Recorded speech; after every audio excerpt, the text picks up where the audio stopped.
Hello welcome back to our channel. ഇന്ന് നമ്മൾ പറയാൻ പോകുന്നത് ദേശാടന പക്ഷികളെക്കുറിച്ചാണ്. അതിനു മുമ്പ് നമ്മുടെ ചാനൽ ആരെങ്കിലും ആദ്യമായിട്ടാണ് കാണുന്നതെങ്കിൽ സബ്സ്ക്രൈബ് ചെയ്യുക, വീഡിയോ ഇഷ്ടപ്പെട്ടാൽ ലൈക്ക് ചെയ്യുക.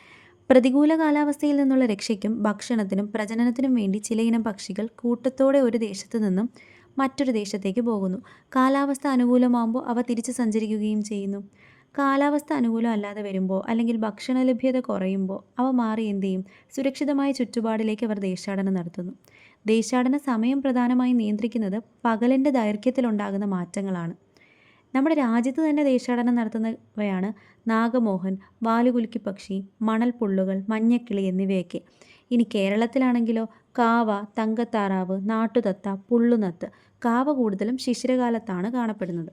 ഏറ്റവും കൂടുതൽ ദൂരം ദേശാടനം നടത്തുന്ന പക്ഷിയാണ് ആർട്ടിക് ടേൺ. ഓരോ വർഷവും ഏകദേശം 71,000 കിലോമീറ്റർ വരെ സഞ്ചരിക്കുന്നു. വടക്കൻ ആർട്ടിക് മുതൽ തെക്കൻ അന്റാർട്ടിക്ക വരെ സഞ്ചരിക്കുന്നുണ്ട് ഇവ. വടക്കൻ ആർട്ടിക് പ്രദേശത്താണ് ഇവയെ കൂടുതലായിട്ടും കാണുന്നത്. വീഡിയോ എല്ലാവർക്കും ഇൻഫോർമേറ്റീവായെന്ന് വിശ്വസിക്കുന്നു. മറ്റൊരു വീഡിയോ ആയിട്ട് കാണാം. അതുവരെ ടേക്ക് കെയർ.